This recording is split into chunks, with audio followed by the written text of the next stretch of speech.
في البدء كان الكلمة والكلمة كان عند الله وكان الكلمة الله.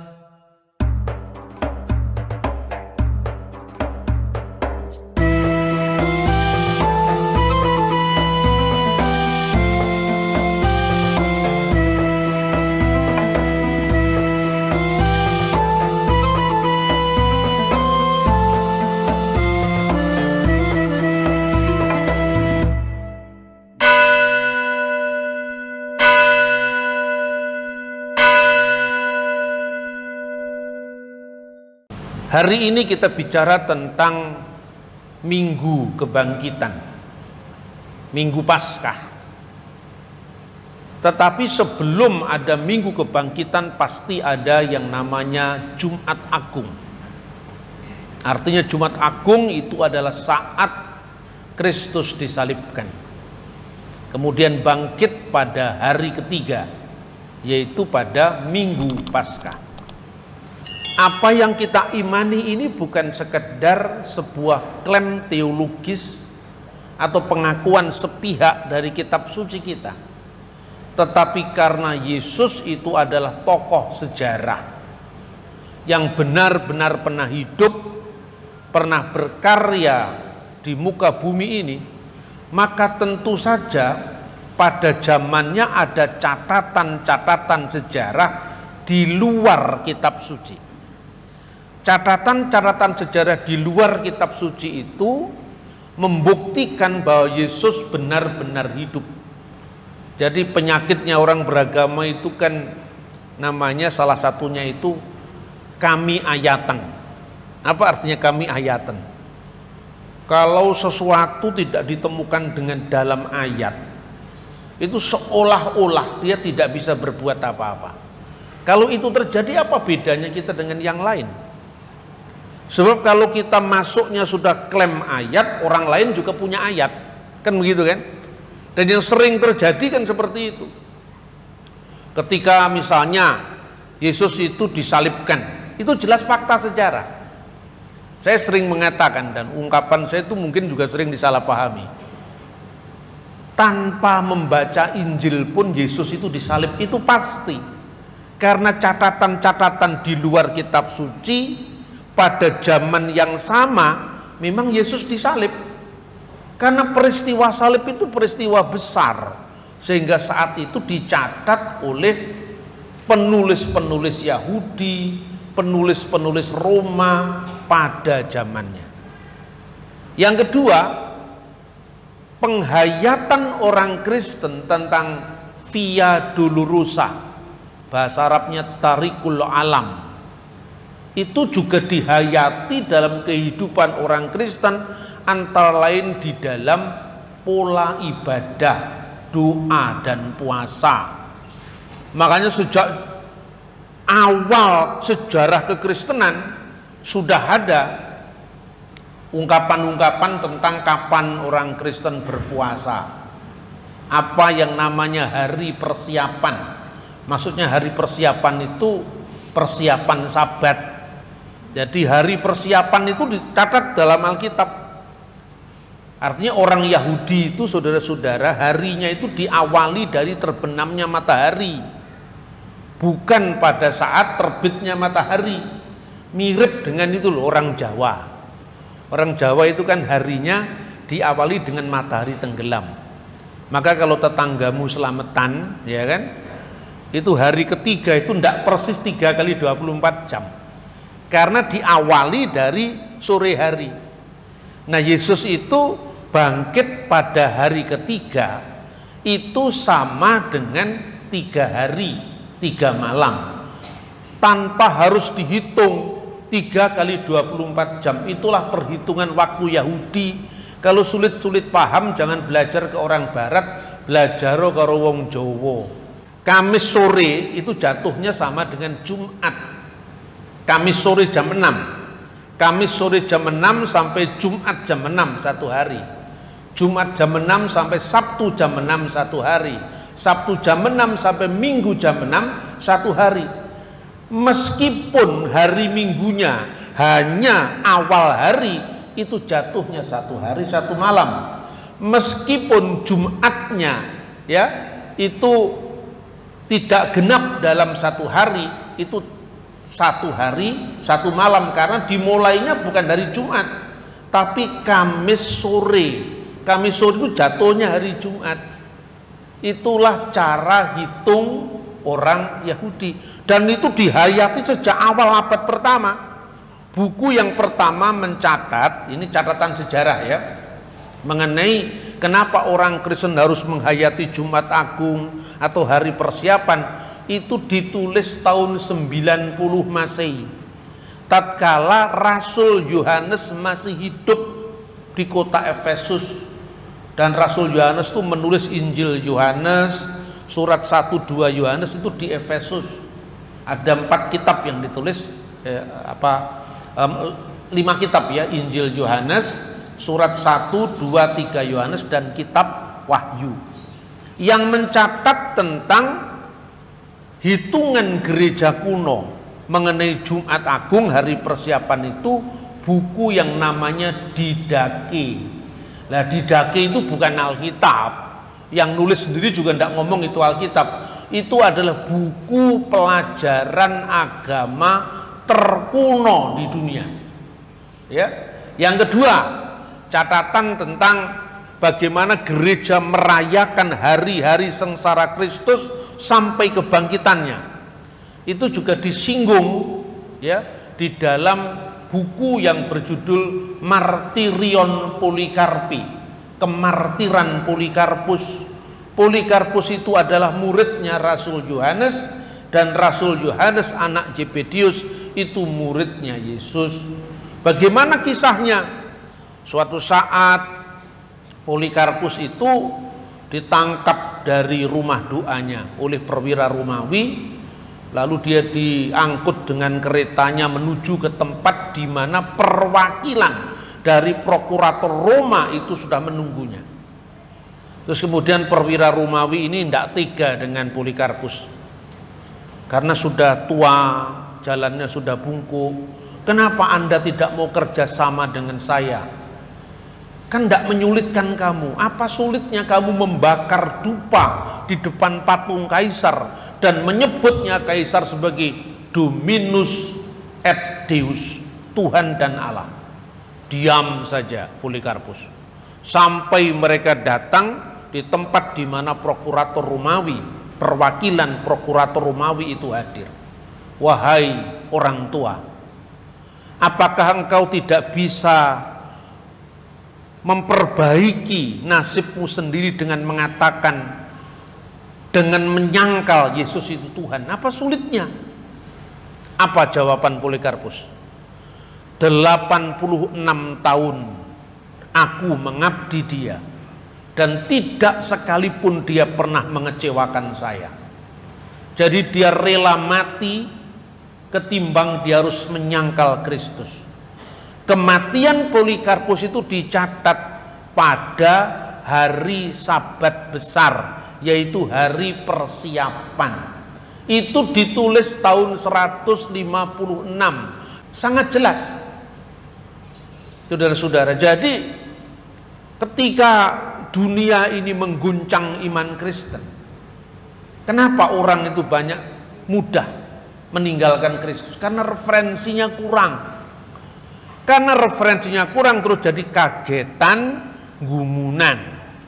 Wah, sedikit-sedikit, wah luar biasa, wow katanya. Kalau wow itu orang Tulungagung mengatakan bah, ya. Karena gampang kaget kita ini, karena referensi kita kurang literasi. Maka selalu saya sampaikan, biasanya menjelang Paskah heboh, menjelang Natal heboh. Kalau menjelang Natal hebohnya Yesus tidak mungkin lahir tanggal 25 Desember gitu kan, karena musim dingin heboh. Itu menjadi kehebohan tahunan. Yesus itu tidak mungkin mati disalib misalnya, heboh lagi. Itu ritual tahunan. Setiap tahun kita menghadapi itu. Dan biasanya kita orang Kristen mengadu ayat. Makanya kami ayatan. Sebab apa? Orang lain yang menyangkal salib juga punya ayat. Kalau ayat diadu dengan ayat, akhirnya terus jadi tukaran. Tidak selesai. Makanya saya katakan, sudahlah. Kamu kalau saya bacakan Alkitab saya, kowe ya ora percaya. Mergo kowe ngarani kitabku palsu kan itu kan? Lah kalau nanti saya ngutip ayatmu malah iso mlebu penjara karena penodaan agama. Sekarang tak tutup Alkitabku, tutupen kitabmu wani ora. Yesus disalib ora? Disalib, itu fakta sejarah. Nah, saya ingin kalau Kristen memelihara hari-hari terakhir kesengsaraan Kristus lewat puasa, doa ya, makanya ada praktek puasa dan praktek menghayati Via Dolorosa dari abad pertama Masehi seperti tertulis dalam buku Didache tadi, tetapi juga ada catatan sejarah. Lah kenapa Yesus pernah hidup di muka bumi, masa tidak ada catatannya? Ketika gereja menekankan bahwa yang disalibkan pada masa pemerintahan Pontius Pilatus, apa artinya? Jelas kapan dia disalibkan, pada masa siapa, kaisarnya siapa, wali negerinya siapa, jelas sekali namanya Pilatus wali negerinya. Dan itu tercatat dalam dokumen sekuler, artinya dokumen di luar gereja.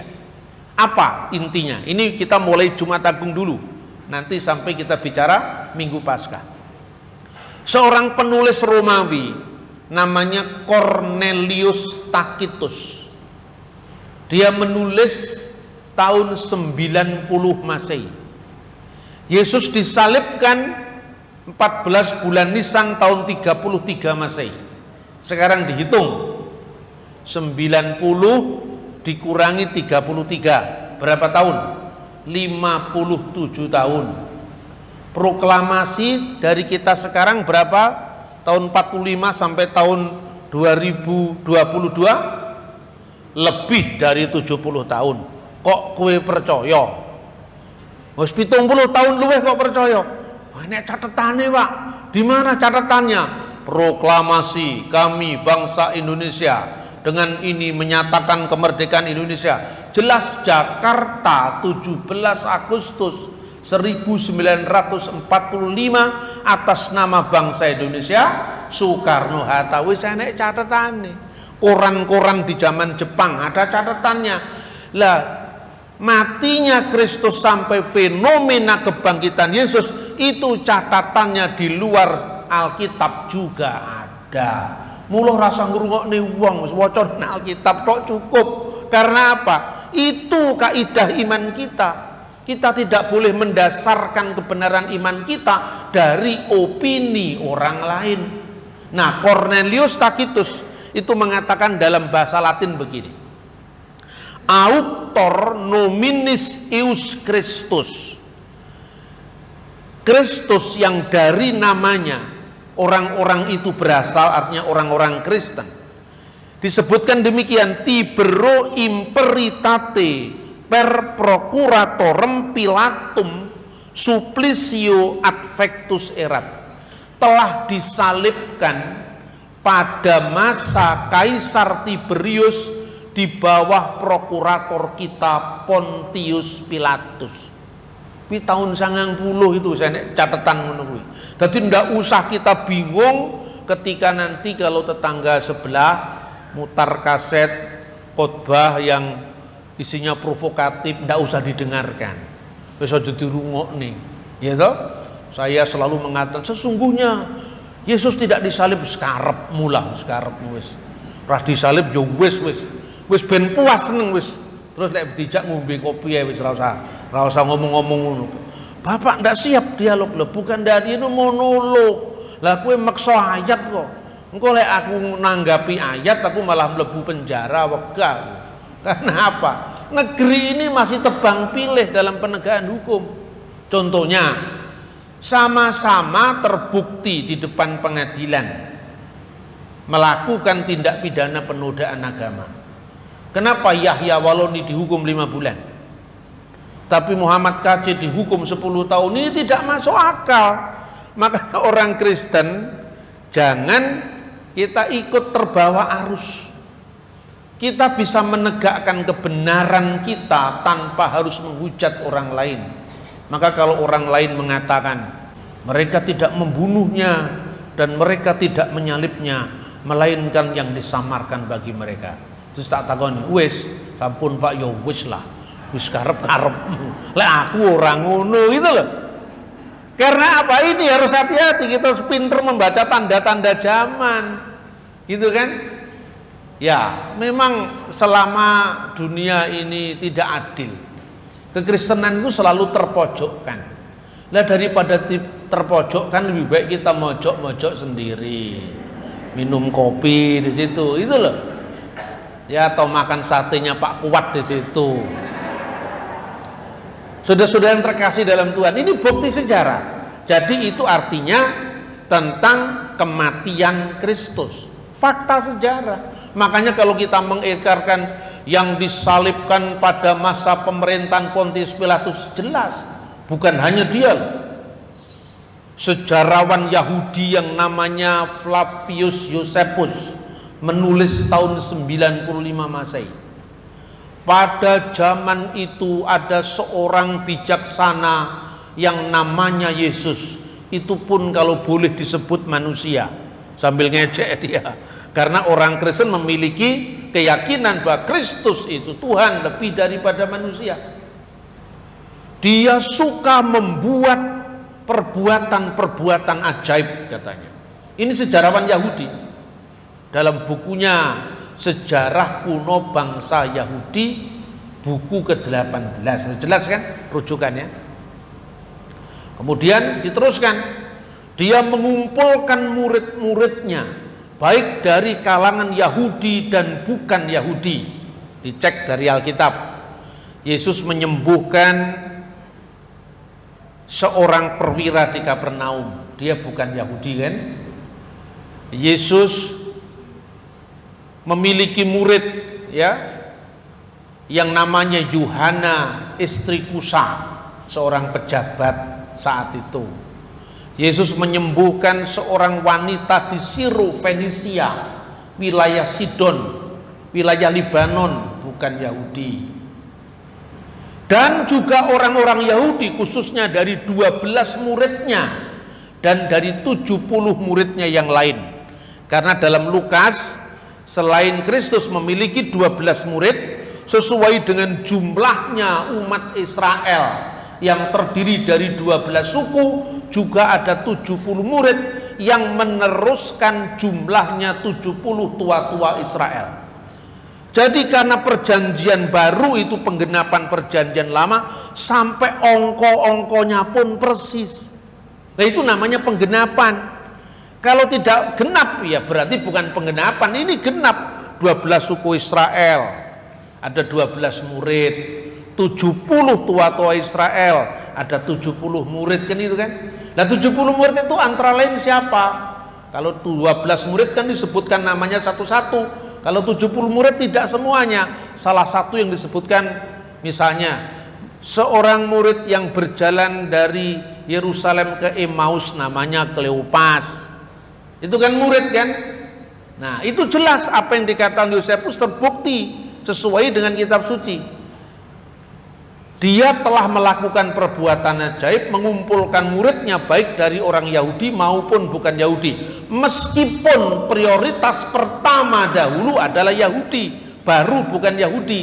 Makanya ketika Kristus mau naik ke surga, dia mengatakan kamu akan jadi saksiku di Yerusalem, pusatnya Yudaisme, pusatnya Israel. Yudea meluas ke provinsinya.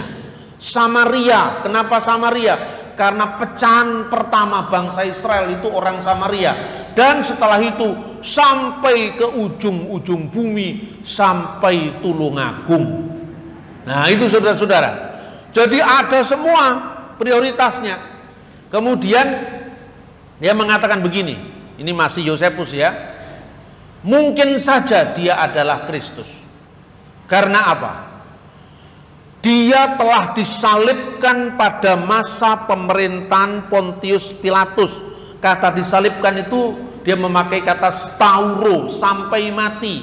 Stauro disalibkan sampai mati pada masa pemerintahan Pontius Pilatus. Iki omongannya sejarawan, orang itu ayat tok, ya toh. Tetapi, lah ini soal kebangkitan. Orang-orang yang setia menjadi muridnya, tetap setia untuk menjadi muridnya, tidak pernah meninggalkannya. Kenapa?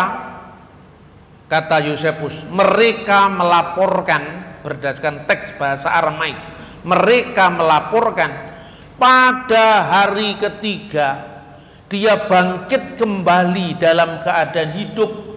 Di antara orang mati dia bangkit kembali dalam kehidupan. Dengan demikian mungkin saja dia adalah Mesias. Karena dia orang Yahudi yang tidak percaya dengan Kristus, makanya dia mengatakan mungkin saja. Mistabra itu artinya mungkin saja.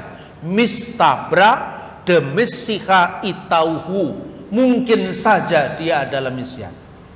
Catatan, artinya apa? Sejak abad pertama tidak ada yang meragukan bahwa benar-benar pertama, ada seorang yang disalibkan namanya Yesus pada masa pemerintahan Pontius Pilatus, kaisarnya namanya Tiberius. Satu.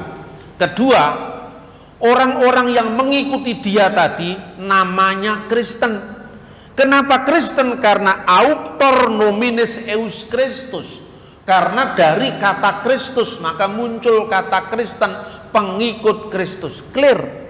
Jadi pengikut Kristus namanya Kristen dari awal. Ya. Kemudian dikatakan orang-orang ini mestinya kan gurunya sudah mati disalib.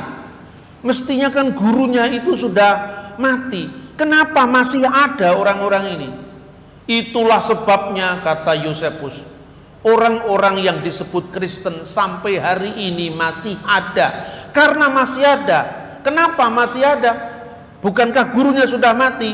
Itu karena mereka dihidupi oleh pengalaman kebangkitan Yesus dari antara orang-orang mati. Jadi ini fakta sejarah bahwa nanti pada abad ketiga Masehi ada aliran sesat namanya Basilides. Menurut Basilides, Yesus tidak benar-benar jadi manusia. Jadi karena tidak benar-benar jadi manusia, ini namanya aliran Gnostik. Gnostik itu dari kata gnosis.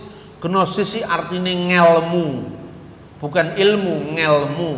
Katanya orang Jawa, ngelmu ki ora angel yen wis ketemu. Ngelmu. Ngelmu itu esoteric knowledge, ilmu rahasia yang mengatakan Yesus tidak benar-benar jadi manusia. Karena apa? Tidak mungkin dia lahir, karena tidak jadi manusia kok. Tidak mungkin ada silsilahnya, karena nggak jadi manusia kok. Makanya kelompok ini namanya Gnostik, berkembang jadi Doketisme. Doketisme itu muncul abad kedua, tokohnya namanya Markion. Dari kata apa? Dokein, tampaknya dia manusia. Dia serupa dengan manusia, tapi dia bukan manusia. Tampaknya. Jadi Yesus itu tidak benar-benar lahir, tidak benar-benar hidup di muka bumi. Itu yang sejak zaman Rasul Yohanes ditentang dalam 1 Yohanes pasal 4 ayat 1-2. Dikatakan apa? Siapakah antikristus itu? Kita harus menguji roh. Setiap roh yang tidak mengaku Yesus telah datang sebagai manusia, hanahu Mesiha Dagala, itulah Al-Masih Dajjal. Jadi Al-Masih Dajjal itu bukan bahasa Arab asli, itu pinjaman dari bahasa Aramaik, bahasa Suryani, bahasa Aramaik yang dipakai Kristus sehari-hari. Itu menyebut Mesiha Dagala. Mesiha artinya Al-Masih, Dagala artinya peniru Al-Masih, peniru atau pelawan. Makanya dalam Matius pasal 24 ayat 24 diterjemahkan dalam bahasa Yunani pseudo Kristos, yang artinya apa? Kristus tiruan, Kristus palsu. Sementara di dalam 1 Yohanes pasal 2 ayat 18 diterjemahkan anti-Kristos, yang artinya pelawan Al-Masih, pelawan Kristus. Iki abad pertama wis ono sing ngene iki. Kemudian abad kedua berkembang jadi aliran yang namanya Doketisme, tokohnya Markion. Karena Markion lihat, loh, ini Injil Matius kok ada silsilahnya Yesus. Diawali dengan Biblos Genesios, artinya inilah buku generasi, the book of generation, Jesus Christ, the son of David, the son of Abraham. Sefer Toledot Yesua Hamasiah ben David ben Abraham. Ben itu artinya bin, bukan bahasa Jawa ben kapok, bukan. Makanya kita ini wis wajar-wajar lah, nggak usah terlalu sok tinggi-tinggi, nggak usah. Yang penting khotbah itu dipahami oleh semua orang yang mendengarkan. Amin. Nah itu iman Kristen itu bersahaja, bisa dibuktikan, bukan sekedar teori yang melangit. Ya, tidak seperti itu. Makanya pada abad kedua aliran Doketisme muncul, abad ketiga namanya Basilides. Katanya Yesus itu tidak pernah benar-benar disalib. Mengapa? Karena dia bukan manusia. Bukan manusia benar-benar real ke dunia. Dia tampak seperti manusia. Makanya dia tampaknya disalib, tapi bukan disalib. Dia diserupakan dengan orang lain. Ini abad ketiga sudah ada, namanya aliran Basilides. Basilides itu mengatakan Yesus karena tidak benar-benar jadi manusia, ya tidak mungkin disalib. Masa bayangan disalib? Nah, kira-kira seperti itu. Makanya yang disalib itu katanya Basilides, Simon orang Kirene. Sementara Yesus menonton dari jauh, Yesus yang asli tadi, yang hanya berupa bayangan.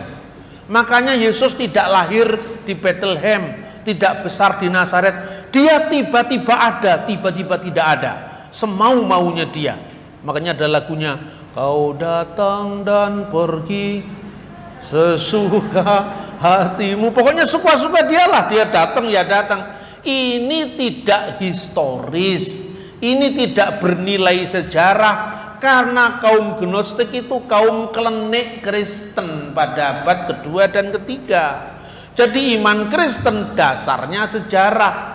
Kredo atau syahadat kita benar-benar didasarkan akan sejarah yang nyata. Makanya sejarah yang penuh bukti adalah mitra bagi iman yang penuh bakti. Itu saudara-saudara tentang apa yang namanya penderitaan, kesengsaraan sampai kematian Kristus dan kebangkitannya. Jadi di mata Yosefus, kenapa kekristenan tetap ada? Dia meneliti sebagai sejarawan. Karena orang Kristen itu dihidupi oleh pengalaman tentang kebangkitan Yesus Kristus. Karena itu sampai hari ini orang-orang Kristen pengikut Yesus masih tetap ada. Banyak juga penulis yang lain, ya. Misalnya filsuf dari Antioquia namanya Mara ben Serapion, yang membandingkan kematian Yesus dengan kematian Sokrates. Artinya sejarah dunia mencatat tentang kematian Yesus, dan juga Yosefus mencatat tentang kebangkitannya dari antara orang mati, yang menjadi titik tolak pewartaan Kristen bahwa kekristenan terus ada karena kebangkitan Yesus dari antara orang mati. Nah, pertanyaan berikutnya, yang nyalib sendiri nulis apa enggak? Yang nyalib Yesus siapa? Atas desakan siapa? Atas desakan para pemimpin agama kami, yaitu pemimpin orang-orang Yahudi dari sekte Saduki. Ya, bukan Parisi. Kalau Parisi ya memang ada anggotanya Sanhedrin, tapi waktu itu menjadi imam besar itu adalah sekte Saduki yang sekarang sudah punah. Kalau Yahudi yang bertahan sampai sekarang itu dari sekte Parisi yang sudah mengalami reformasi agama sejak setelah runtuhnya Bait Suci tahun 70 Masehi sampai hari ini masih ada. Atas desakan para pemimpin agama kami, maka dia telah disalibkan di masa pemerintahan Pontius Pilatus sampai mati. Kemudian saudara-saudara, Traktat Sanhedrin 39a, BRF Pesah, Talauhu Yesua, pada menjelang Paskah telah digantung Yesus. Kenapa orang Yahudi tidak mengatakan stauro atau salib? Karena hukuman salib tidak ada pada orang Yahudi. Yang ada di rajam batu, ya. Tetapi karena kasus Yesus ditangani oleh Roma, maka akhirnya Yesus disalibkan pada masa pemerintahan Pontius Pilatus. Maka sampai hari ini orang Yahudi memiliki, khususnya Yahudi-Yahudi yang polemik. Banyak Yahudi yang bukan polemik itu lebih terbuka ya dalam dialog dengan iman Kristen. Kaum polemikus Yahudi itu menyatakan Kristus itu sebagai apa? Yesus hatalui, Yesus yang digantung. Jadi clear, ini fakta sejarah. Tidak usah dibantah dengan keyakinan tentang wahyu.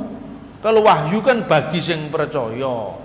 Sing ora percaya itu Wahyu Sutrisno, Wahyu Suhendro, ya kan? Jadi kita fair, makanya saya dari awal jangan kami ayaten saja. Kalau kami ayaten kita kalah, karena apa? Yang punya kekuasaan itu lebih besar nanti kalau kita ngutip kitabnya orang, dianggap penodaan agama. Tapi kalau mereka mengutip kitab kita sendiri semau-maunya kan itu kan, makanya kita ambil jalan yang aman. Itulah yang saya namakan ilmu yang tertinggi, yang oleh orang Tulungagung disebut S3. S3 itu tegasnya sluman, slumun, selamat. Nah, itu saudara-saudara. Sluman, slumun, selamat, menang tanpa ngasorake, degdoyo tanpa aji, ngeluruk tanpa bolo, mangan tanpa sego sing diabet. Ya kan? Aman semuanya, saudara-saudara. Nah, yang terakhir sekarang, kapan Yesus itu bangkit? Hari pertama minggu itu. Hari pertama itu Yom Rishon bahasa Ibrani. Yom Rishon atau Yom Echad, hari pertama. Dari kata Echad menjadi bahasa Arab Ahad. Karo wong Tulungagung ditambahi akad pon, akad kliwon, akad legi, sing nambahi wong Jawa. Ya, Yom Echad. Yang kedua namanya Yom Seni bahasa Ibrani, itu Yaumul Isnin bahasa Arab. Terus jadi bahasa Indonesia hari Senin. Yaumus Salasa, hari Selasa bahasa Arab, itu dari bahasa Ibrani. Yom Selisi, Yom Revi, hari Rabu, Yaumul Arba'ah. Yom Khemisi, ya, hari Kamis bahasa Arab, Yaumul Kamis.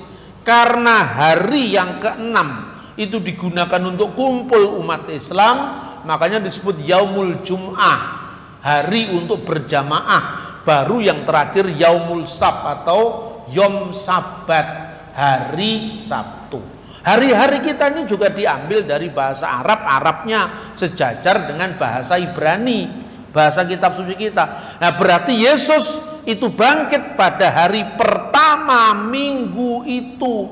Makanya sejak saat itu orang Kristen memiliki perjamuan suci, perjamuan kudus yang biasanya dilakukan Kisah Rasul pasal 20 ayat 7. Pada hari pertama minggu itu, ketika kami memecah-mecahkan roti, itulah saat Yesus mengadakan perjamuan malam terakhir. Itu harinya hari Kamis, makanya disebut Kamis Putih. Jadi gereja melestarikan itu hari per hari sebelum Yesus disalibkan dan bangkit pada hari Minggu. Mulai dari hari Sabtu ketika Yesus datang ke rumah Lazarus, membangkitkan dia dari antara orang mati dan mengatakan, barang siapa percaya kepadaku, dia tetap hidup walaupun dia sudah mati. Karena ada keselamatan bagi setiap orang yang percaya kepadanya. Kemudian Minggu Palma dielu-elukan. Kemudian Rabu itu Rabu mata-mata. Kenapa? Karena Yudas Iskariot menyelinap di antara orang-orang yang akhirnya memberi uang 30 keping perak mengkhianati Yesus. Lalu Kamis ketika Yesus mengadakan perjamuan malam bersama para muridnya, di rumah siapa? Di rumah Maria ibunya Yohanes yang disebut Markus. Dan sekarang sejak tahun 1948 ditemukan arkeologinya gereja terkuno di dunia, yaitu di Cenacle atau di ruang perjamuan atas, ruang perjamuan malam yang disebut ruang atas di kota suci Yerusalem. Sejarah arkeologi meneguhkan kebenaran kitab suci.